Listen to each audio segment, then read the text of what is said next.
Good morning. It is really a great pleasure and a privilege to join you today at the opening of the 14th MUHAS Scientific Conference. And I will say from the outset that this campus here, Bloganzira, is probably the place I've visited most since I became Minister of Education, Science and Technology. And I didn't just come here during the construction, but I've been here for the conferences and also to be educated about what you are doing in this area. And every time I come and meet scientists here, I go back highly inspired. Today is no exception. After visiting the pavilion and listening to people like Professor there, I always believe with the energy and the investments that the government has made here and the brilliance of the scientists here, I can only say, yes, we can. We can actually apply our knowledge to transform the lives of our people. And actually, I joined Dr. Magana. What you just said when you came here, very briefly, that we are waiting for solutions from you because we trust in your discussion, outcome of your research. We are going to get solutions that will be applied in solving actual problems that we face. So at the outset, let me throw in a challenge to you, all of you, and MUHAS in particular, that I urge you to push the frontier of scientific knowledge and application in the medical field. Science must bridge the gap between what we call traditional medicine and modern medicine. And I say this because oftentimes we come across a bottle. The last time, I think, one of the time I visited here, I was showing a bottle. I said, this one, yeah, it deals with Tezidum. What is Tezidum again? This, yeah. I said, have you done clinical trial? Not yet. So, yeah, but it's very good. When people use they get relief. But we have science for a good reason. That whenever we sense that there is useful application of something, then we conduct scientific experiment, we do clinical trial, we establish facts before we release it.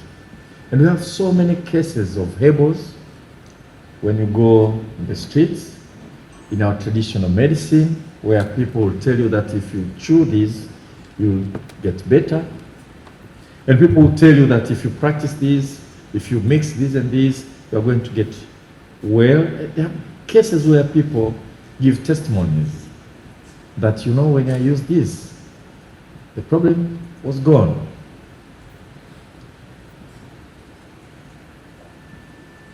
And people make use when they suffer diseases that we don't have cure. In the modern medicine, they try everything. They talk to traditional medicine experts, and they take whatever is given to them without even proper dose. I don't know whether that has negative impact or not.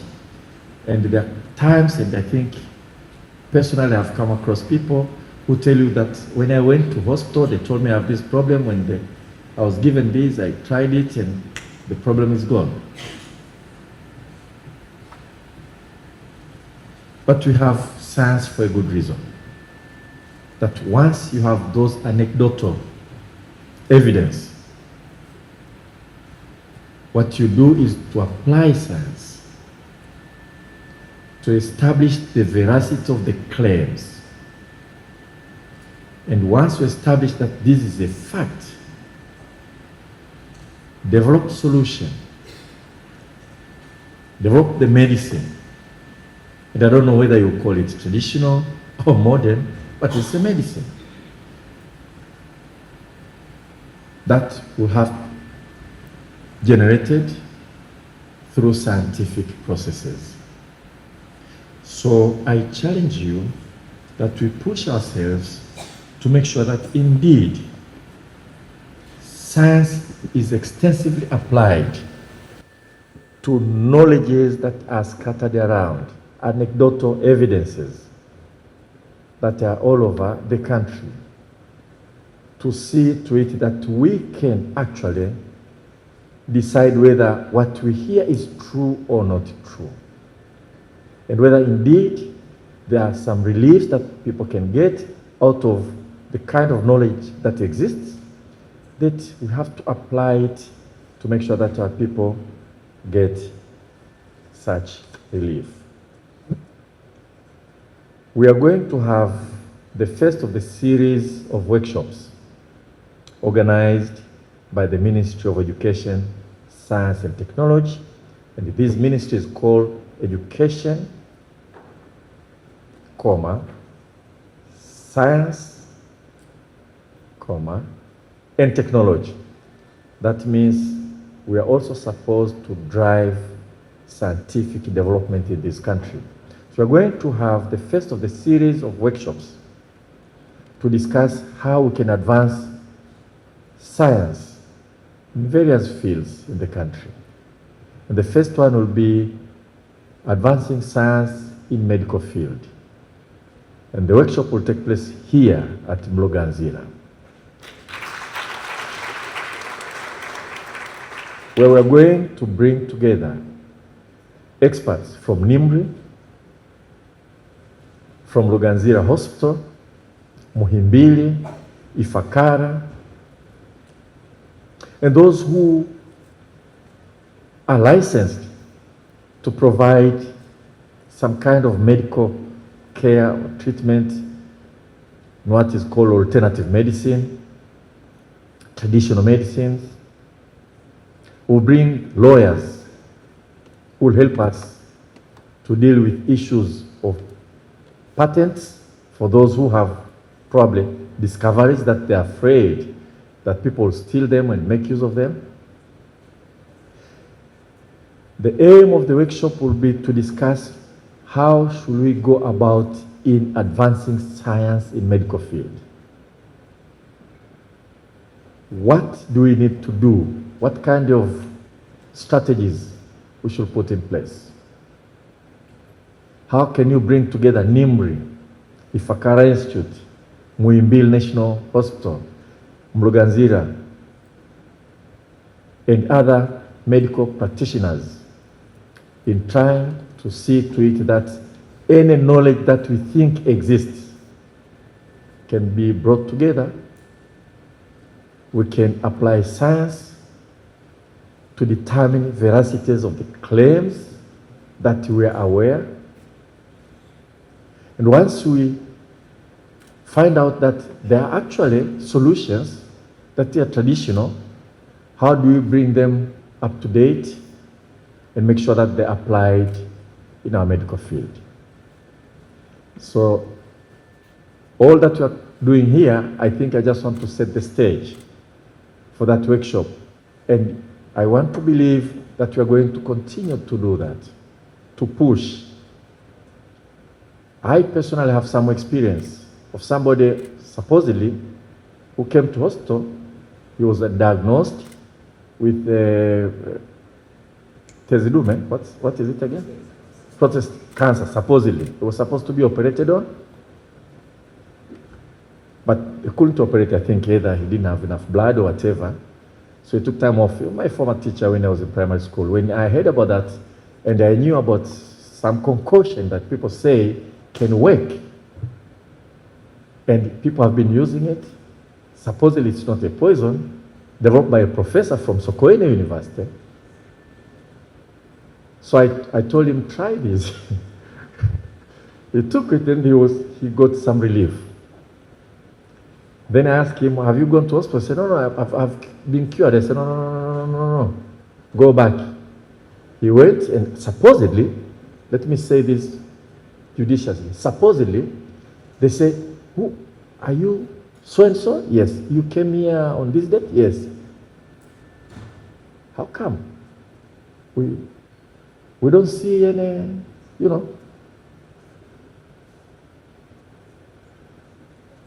Was it a misdiagnosis? Or did he actually have the problem? To date, he's doing quite okay. 3 years. Why do we have science? To deal with these kind of things. To sit down and check. Maybe there was a mistake in the diagnosis. He didn't have the problem. It was a passing problem that was going to resolve itself. How do we know? So there are so many cases like these all over the country, across Africa. Why do we study biology, chemistry? Why do we take our kids to school? Why do we have universities, Department of Research? This kind of information, anecdotal evidences, we must collect, we must apply science, and we must be able to make definitive statement that, yes, indeed, this is a cure, or no, I think from the beginning, there was no problem. People may believe and they'll continue to ingest the concoction, probably has some harmful effect because somebody believed that after taking that concoction, he got cured. So my challenge to you, all of you, is that we should not leave this to superstitious belief. Or we should not say that this is something developed by the way, the person who developed the concoction is a professor. Actually, director of, I think, the National Plant Health Institute in Arusha. And I'm not saying that the concoction works. I'm saying science has to tell us the truth. Does it work? Doesn't it work? We had a project at the University of Dar es Salaam. I had told Professor Maluko to collect information for me. And it was funded by one European country, I don't remember which, where master's students in chemistry department were encouraged to collect some herbs from the field that traditionally are considered to be medicinal. And then to conduct some analysis and publish dissertation and a master's. Project, I think, was run by Professor Mlokos, the late, and then Professor Nkunya, again, the late. And I know there are quite a number of dissertations. I know one of the person who did it is Kadio, the former PS, Home Affairs. And then, after that kind of analysis, we have publications, University Library. After that, what?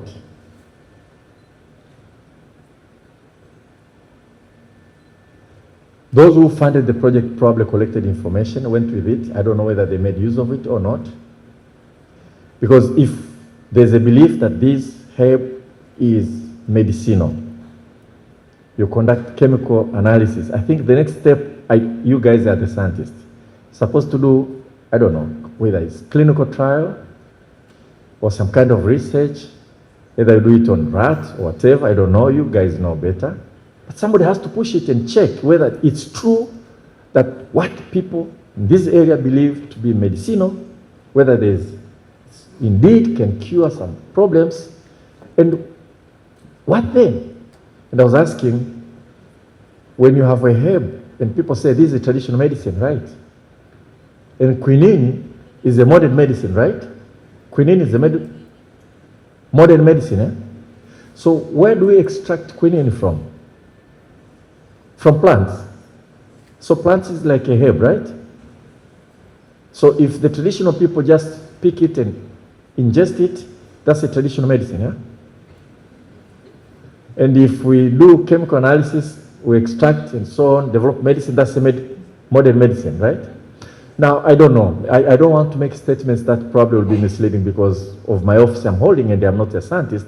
What I really want, and I hope, and I'm challenging you, is whatever you're discussing here, try to find ways of bridging that gap between traditional medicine and modern medicine. Because I think at least in modern medicine, you are told, use this amount and don't take this when you are using this, okay? Don't take alcohol, okay? Or maybe make sure that you ingest it in full stomach. You have all those, because I think there has been a research and findings that if you take this and you take alcohol, then it's going to damage you. And if you take this in an empty stomach, this will be a problem. Probably it's the same thing that we extract from the plant, but because of scientific and empirical evidence, we know how we can prescribe it properly for people to make use of it. Probably that's the way we need to bridge. We have a wealth of knowledge from that kind of traditional treatments. Our countries probably can push the frontier of scientific knowledge in these areas if we apply ourselves into it. That's why Dr. Magambo, when you said, I discarded my speech because this really is the gist of what I want to talk, and tomorrow I'll be talking to Kostek again. Yes, we can. We can actually apply our scientific knowledge to seek solutions to problems that we are facing, and we can contribute to the world some knowledge that probably others don't have that will help to cure diseases.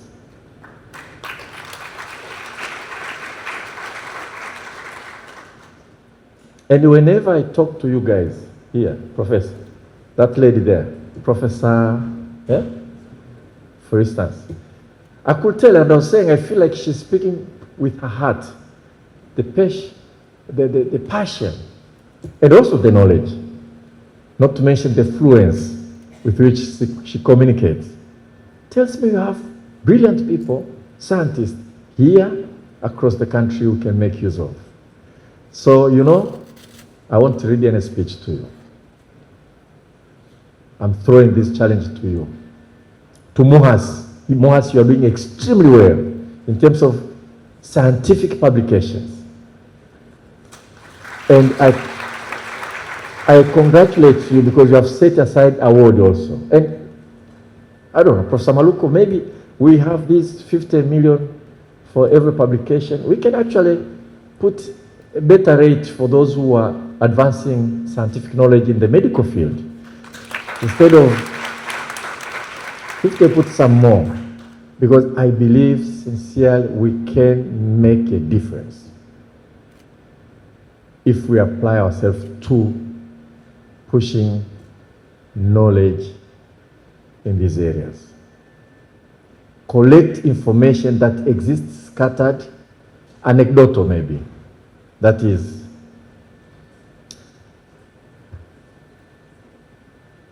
You know, one professor of medicine told me that even kikombe cha babu, it's not completely devoid of some medicinal properties. It's only that it went into kind of, I have to give you that cup, and it will treat each and everything that you know there's a problem. But apparently, that plant in that community, people have been using it for some medicinal purposes. Now, I'm saying apparently, whether it's true or not, that's why we have science. Somebody has to go to the field, conduct scientific research, find the truth about it. You cannot, otherwise you'll be superstition. Mazingaumbwe sijui nini. Inaitwa nini? Yes. So, Professor, I don't think I have much to say. I'm very happy about this conference. I'm happy that you are maintaining. I know you're talking about health coverage. I know you bring solutions. And we are looking forward to that. Me and Dr. Juliet, we are waiting for solution from you because we believe the capabilities exist here.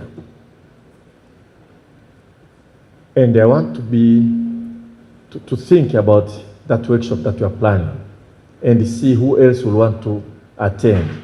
That workshop is not going to be to find solution about any specific issue, but rather to have a framework and a strategy to which you will start to generate more knowledge in medicine, medical field through scientific analysis.